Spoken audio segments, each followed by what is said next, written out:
Welcome back to Escape Man Watch. If you follow me on Instagram, you know that when I sold my green Willard X, I pulled over into a parking lot to do the traditional after a watch sale cry.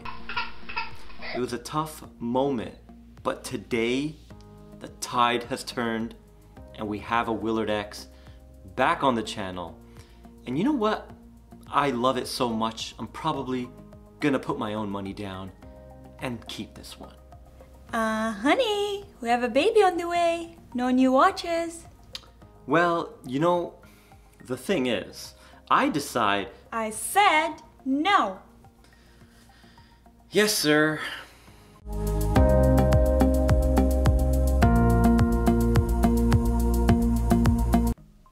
Let's begin. First off, thank you to Kvar Jewelers for lending this into the channel. This is not my watch.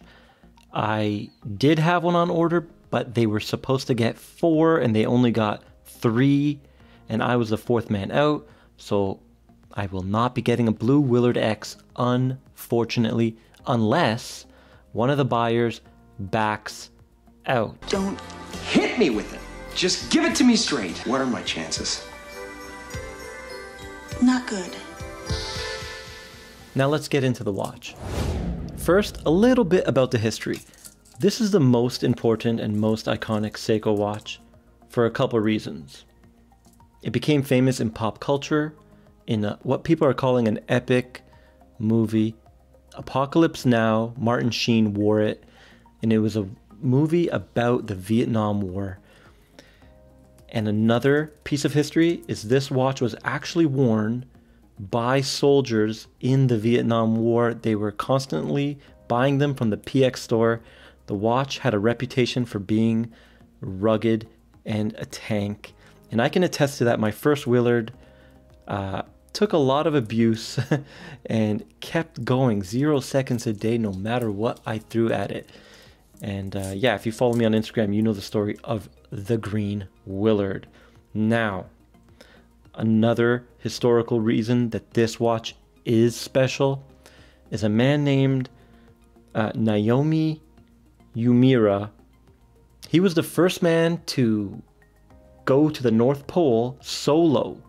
Now, they used to do it before in big teams, but he did it by himself, and he wore the 6-1058-110, the Captain Willard, and he wore that watch on his journey, not because he was sponsored by Seiko, but because it was a tough tank of a watch, and that's special.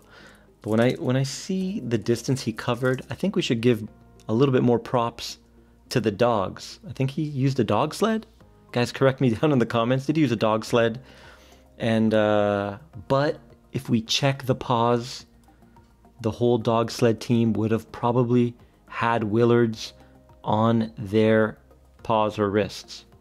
Okay, that's how good the Willards are. All right, so that's the history. Now the case shape. Case shape is like a turtle, but is not a turtle. The real turtle started in 76 or 77, the 6309. So this is maybe the father of the turtle. Some people I hear call this turtle, but it's not a turtle. This is the Willard. All right, guys. Now, beautiful case shape, beautiful, nice guards, huge guards on that crown. Unfortunately, not a signed crown. Big ding. Come on, Seiko. Kind of mad about that. And yeah, typical cushion case. Beautiful, big, deep cushion. Gonna wear ultra comfortable on wrist. And it's that classic Seiko diver. You know why this watch is so special? Because it is 55 years old and it still looks amazing. It passes the test of time. It looks beautiful no matter what era, no matter what decade, no matter what generation. And that's how you know a watch is magical, and the Willard is magical. All right, now let's check out the measurements. We have 42.4 diameter. And then we have 13.9 thick, but it's about a 1 or 2 mil thickness because of the sapphire sticks out a mil, and then it domes slightly 1 mil. So it is a little bit deceiving. It doesn't wear like a true 13.9. All right, and the most important, lug to lug, 46 millimeters. So gonna wear excellent. Not gonna overhang on many small wrists even. Now I have a 6.5-inch wrist, and we're gonna check it out on my wrist later in the episode. Video. And then 20 mil lugs. Very nice, not 22 like the SKX. So excellent size. Let's check out the bracelet. Bracelet, pins and collars, solid links, solid end links. And we have, oh, it's stuck, guys, with the, let me just,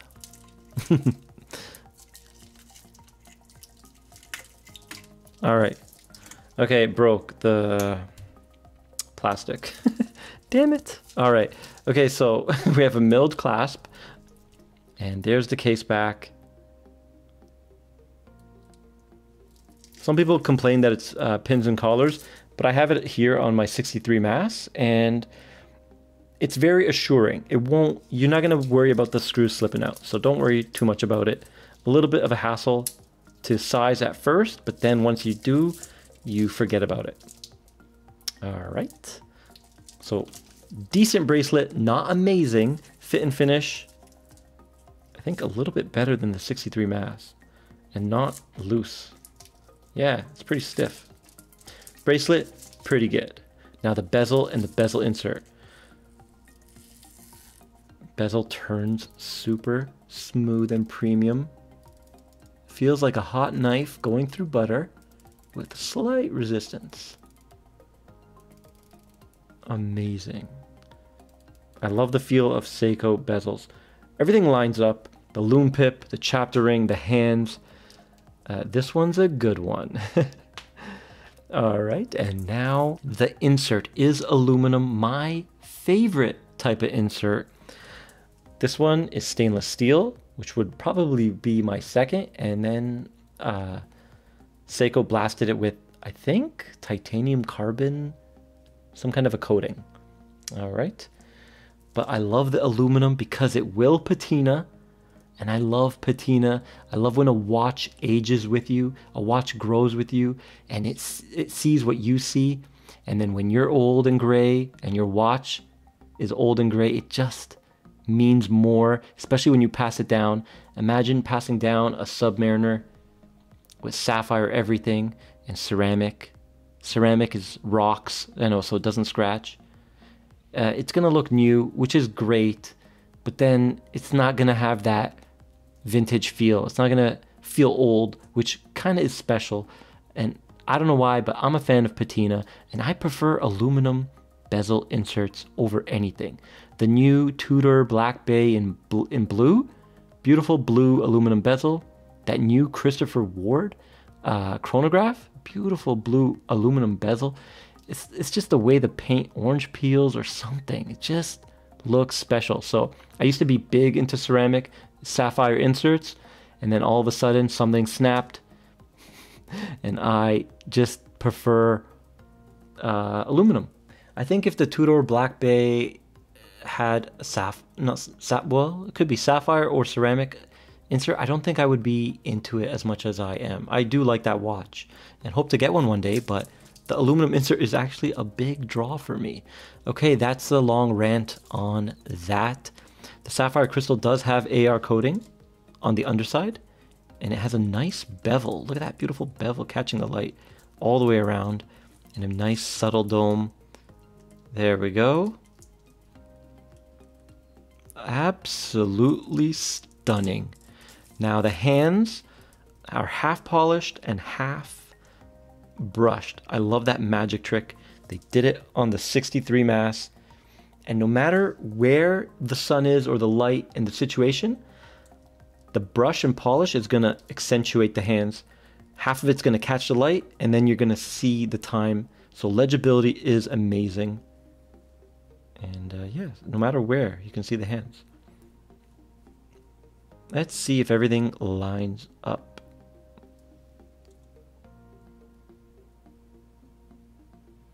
All right. Yeah, pretty good. All right. Excellent. Excellent, excellent, excellent. Okay, sorry guys, I had to grab an SKX to compare. So both are 42 millimeters, so very close in size. And as you can see, it's a little bit tough on the SKX because there's no dial in hand. So I'm sorry guys, I'm working on this mod for a customer. And I'm building my dream SKX. I'm gonna do it on the channel. I'm gonna show you guys it. It's gonna be amazing. It's gonna be my perfect SKX, and I'm really excited about it. Should be late November. Stay tuned, subscribe, and you'll see my dream SKX. All right, hopefully this gives you some kind of idea. Guys, if you can wear an SKX, which I know most of you have one, then you can wear the new Willard X easily. No worries.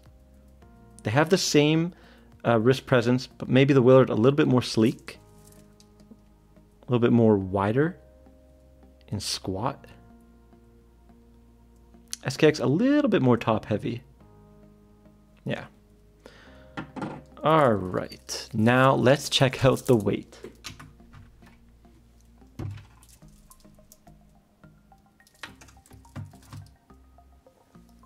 $181 with no links taken out.